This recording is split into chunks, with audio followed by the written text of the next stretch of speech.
First World War. It starts with literally horses and carriages and ends with tanks. So it's the moment where modern war, you could argue, begins. From the very beginning, I felt this movie should be told in real time. Every step of the journey, breathing every breath with these men, felt integral. And there is no better way to tell this story than with one continuous shot. 3, 2, 1, go, go!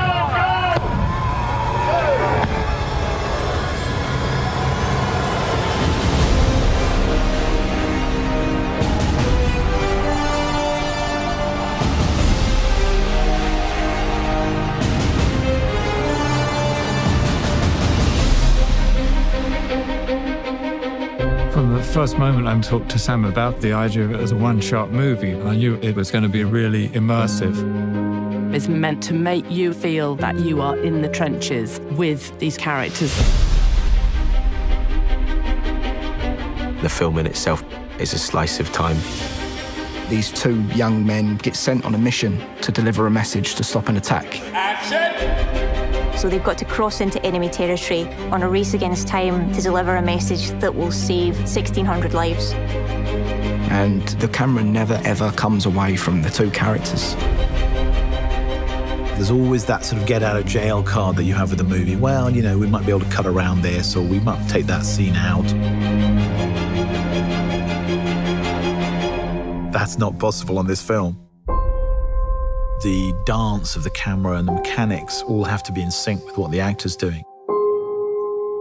When you achieve that, it's really beautiful and exhilarating. Sometimes you have a camera being carried by an operator, hooked onto a wire, and the wire carries it across more land, and it's unhooked again. That operator runs with it, then steps onto a small jeep, which carries him another 400 yards, and he steps off it again and goes round a corner. Let's go back to 1. This film does not take place in a series of interiors. This is endless exteriors. No location ever repeats, so you're constantly moving through landscapes. Being such an exterior movie, we're very dependent on the light and the weather. And we kind of realized, well, for a start, you can't really light it. Action! Because, you know, if you were running down a trench and turning around 360 degrees, there's nowhere to put a light anywhere. And because we were shooting in story order, we have to shoot in cloud to get the continuity from scene to scene. So some mornings the sun would be out and we couldn't shoot.